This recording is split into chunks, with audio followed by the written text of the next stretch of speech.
Hi guys, welcome back to Simple Blissful Living. This is Romy, and today I'd like to share a recipe for Barfi with you guys. I've shared a few recipes for Fiji style Barfi on my channel. However, this is one that does not require a sugar syrup. It tastes just as good as the others, and it's a little bit easier to make if you're a beginner. And with the festive season quickly approaching, I wanted to share this recipe with you guys so you can incorporate this into your menus. And just a quick reminder that the written recipe is linked down below, so you can click the link and get the full measurements there. We're going to start off on medium heat in a heavy bottom pan.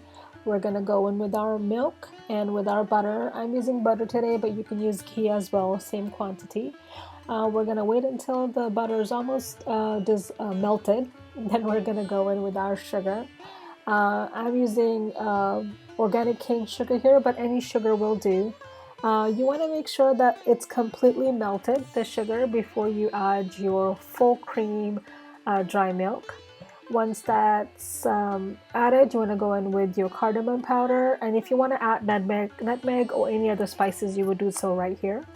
You want to mix that really well, and then we're going to go in with with our lemon juice, and optionally you can add vanilla too. And then you want to cook this mixture for about 7 to 8 minutes until you see the consistency here. I think about 7 to 8 minutes on medium to medium low is perfect. You want to cook this on a lower heat, not on high, because it will burn. Once that's cooked for about 7 to 8 minutes, you want to go ahead and transfer it into a parchment or butter paper lined container.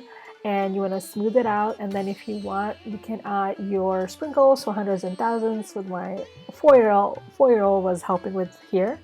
And then I like to actually score the Barfi and cut it right then, and then you want to let it cool completely before you take it out. A common question I get about Barfi recipes that I share is if it's farfar or crumbly, and this is just as crumbly as my original Barfi recipe that I shared a few years ago. And this is a tad less sweet than the other Barfis that I've shared, so if you're concerned about sugar, give this recipe a try. It's very beginner friendly and it's quick, and I really enjoyed it. I really hope you give it a try. If you do, let me know what you think of it, and until next time, take care. Talk to you guys soon. Bye.